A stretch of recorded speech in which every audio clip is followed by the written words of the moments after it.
హెచ్చరిస్తూ ఉన్నా, వాక్యాన్ని ప్రకటిస్తూ ఉన్నా. ఈ మధ్యాహ్నం ఒక చిన్న మాట ప్రార్థన చేయి.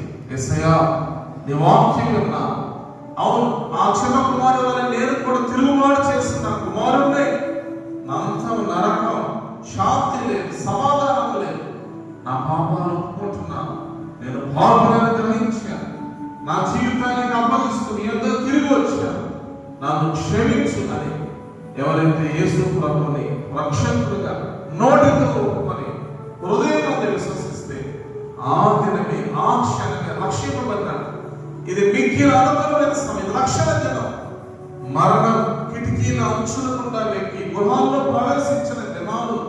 చిన్న పిల్లలు మరణాన్ని తప్పించుకోవట్లేదు, అనారోగ్యాలతో మరణిస్తున్నారు, వ్యాధి బాధలతో మరణిస్తున్నారు, చెడులతో మరణిస్తున్నారు, రోడ్ యాక్సిడెంట్ మరణిస్తున్నారు. అందరికీ మరణం సమానం.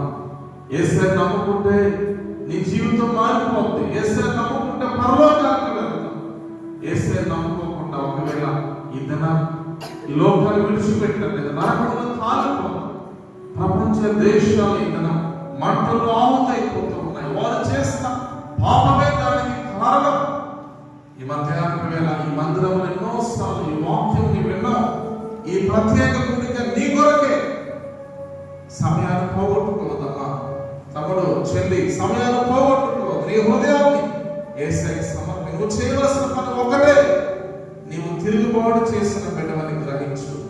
నీ తిరుగుబాటు తనకి కారణము నీలో ఉన్న పాపమని గ్రహించు. మనసు మార్చుకో, యేసయ్యకు తిరిగిరా. మిగతాదంతా ఆయనే చేస్తాడు. నిన్ను ప్రేమిస్తాడు, ముందు పెట్టుకుంటాడు, శుద్ధి చేస్తాడు, ప్రశస్త వస్త్రాలు ఇస్తాడు, నీ జీవితాన్ని మార్చి తన కుమారుగా చేర్చుకుంటాడు. చిన్న మాట ప్రార్థన.